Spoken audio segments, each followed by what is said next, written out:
welcome to Not Your Mom's Workshop. I'm Nate Miller. Sitting here with me is Randy Mundy.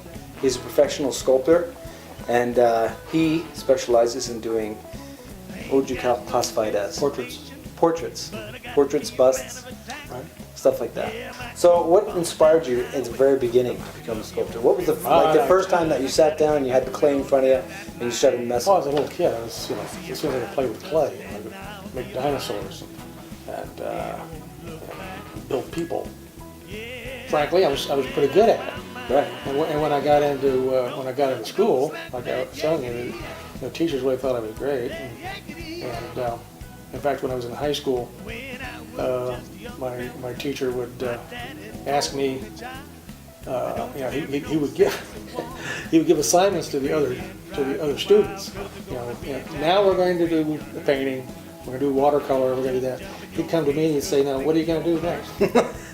And so I had a number of projects that I was doing. It was all basically around sculpture. Right. I was a good drawer.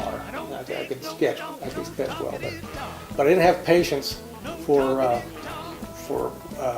really oil painting or anything like that. Right. Yeah, I got into it a little bit, but it really didn't fascinate me as much as the three-dimensional part. Thought I would probably be an artist at one point. My teachers really liked my work and thought it was going to be something that they could, some of the pieces that they kept, they could have retired on. But that didn't happen. I got sidetracked, got into music after I got out of high school, and I didn't return to it until I was about 50. My wife suggested that I go back and try doing sculpting again, which I thought it might be fun to do that. And so I started in on it. I did my family, all the family members, including myself, and some pottery clay, different kind of a way to go about working with that stuff, because you can't get quite the detail that you would want in something that's going to be cast in bronze.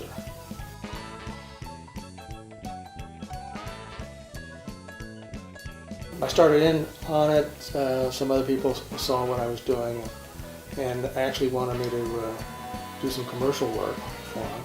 I ended up doing a sculpture for a memorial in St. George. It was for a gentleman that had passed away, and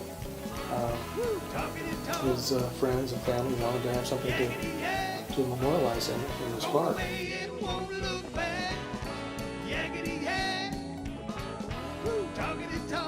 So I picked one out using pictures, photographs that they had sent to me of him. Anything that they didn't have of particular features, like the side of his face or his ears, where I could get a real good idea of what the ears should look like. They sent me pictures of his son, who looked very similar to his father. So I thought I was able to get a pretty good likeness of him. The family was very happy with it, and his friend was happy. I went to the university that I was going to school at,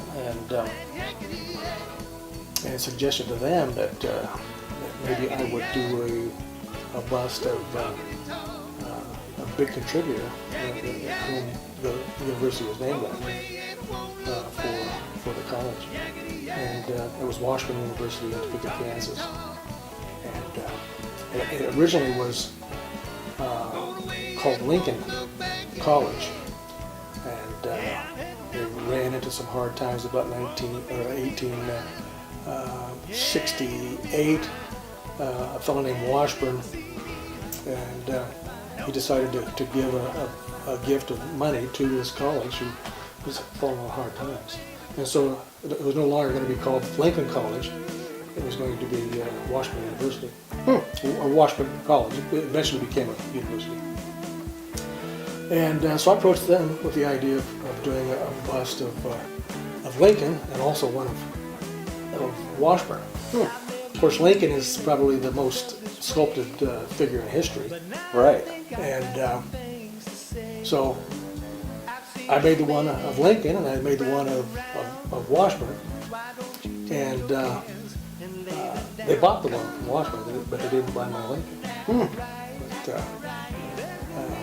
at any rate, that got me got me going on doing some other work. That generally I'll spend maybe 40 hours on the actual sculpting of the figure in clay. And then there's a whole lot more time that goes into creating a mold for it.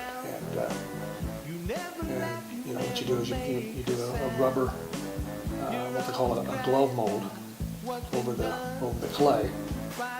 You keep building it up. You paint it on and build it up until finally it's not very thick. That process is pretty time consuming. Then you have to do a hard shell on top of that to hold the. What usually do you use for the hard shell? Fiberglass. Oh, really? Yeah. You can use plaster, and the early ones I did in plaster, but I decided that really fiberglass was the way to go.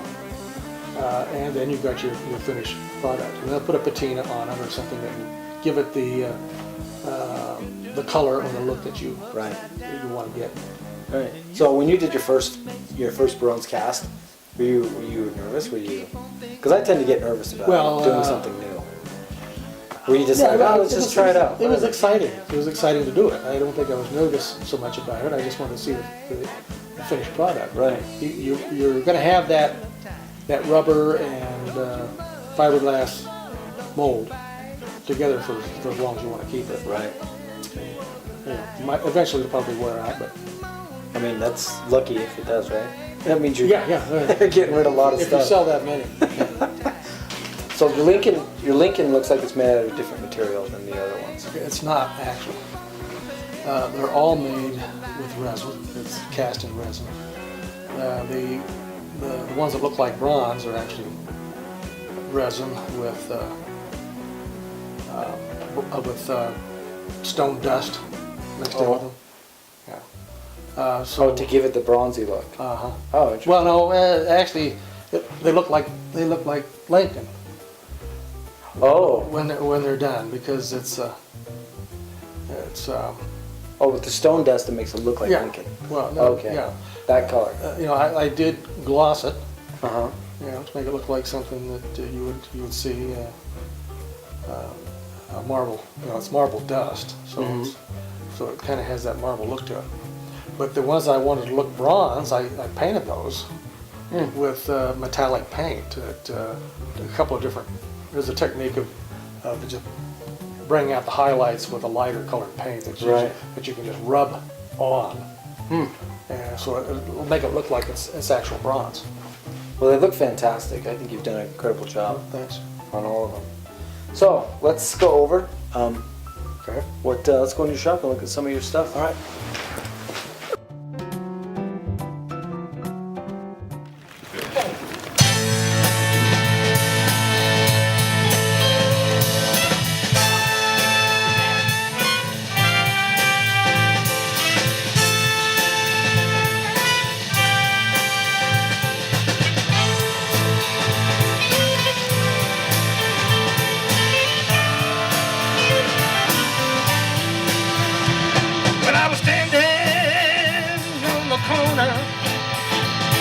When I heard that bit say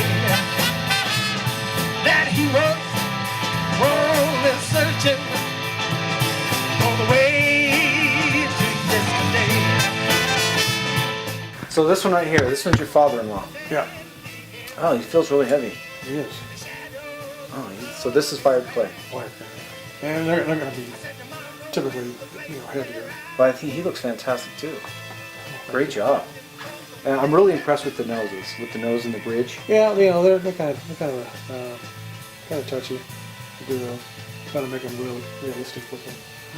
So this stuff from here reminds me of the water-based clay that we used in high school. Oh, but it's still. Oh, yeah, that's all it is. Is it? Yeah. I rough it out first. I rough out the piece, and then I'll work on the face. Everything else just kind of roughed out. You can kind of see a bow tie there, and what's going to look like a jacket that he's wearing, and then I'll get to that after I'm pretty happy with the face. Generally work the mold on this thing. I'll cover it with newspapers or whatever, and then I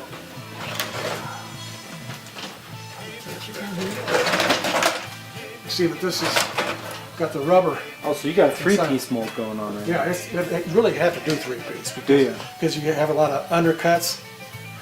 You know, the more undercuts and stuff that you've got, you know, the rubber is pretty forgiving, which is why it's really good to use, because you can get the nostril holes and the ears and behind the ears and stuff. Pretty good with that because it'll bounce back. Okay. All right. When you take it off, you can kind of stretch it and pull it off of it. But you also have to use a like this green stuff up there. Okay, the yellow? Yeah. The netting? Yeah, that I cut it in little pieces and I put it in with the rubber Oh, that's as good. I'm doing it. So it's part of it. Right. It's what really holds it together. Oh, okay. So this has got kind of a little mohawk coming down the back of. Now, when you were painting the song, you created that mohawk, correct? I print that on. I take some pieces and I put it in there and glue it together Okay. to where it's. If you can look down in here and see where I split it. Oh, yeah. Okay. Right? Yeah. But when you put it back together like this, then you start putting on the layers of fiberglass on there. So do you have what's the type of rubber that you're using? You know, there's a lot of different types. I mean, there are different manufacturers of the stuff, and I've used a couple of different ones. And you know, some are a little bit more expensive than others. There's a place here locally in Salt Lake that I have gravitated to because they're close by and I can get what I need when I want it. Right. But you know, this is hollow inside there. Oh, yeah. Okay. And so what you do is you basically just paint that stuff in there. So and it'll hold that once you got it in there. It's Right. upside down, and I will take it and I will wash the stuff around in it to get it to where it's covering all of the surface inside. And then I'll just kind of try to thicken it up. I add some more to it, and more, until you come out with this kind of thing. That's the original thing. Remember I told you that I sprayed it with a clear coat of paint? Yeah, Just okay. spray paint, clear. And I just sprayed over it. That way it doesn't, any kind of acidic stuff that the clay has won't mess with the rubber. Okay. Okay, so It's like a barrier. yeah, and I can when I break that down, I can work the paint into it. It just becomes part of it. Right. Metallic paint, spray it all over, and then I'll take a lighter color if it's copper or something, and I'll just spray it on a paper plate. Take a paper towel, get it while it's still wet, and just kind of go over the high points of the piece, and it gives it that look. Wow, it's great. Well, I really like your turntable. I'm gonna have to. Well, that way I can sit. like that. I can sit at a stool if I want to sit on a stool and watch. Like we'll be working on it. I use it really more for this kind of stuff that I Right. do. For doing your casting. Yeah, I do the cast on it.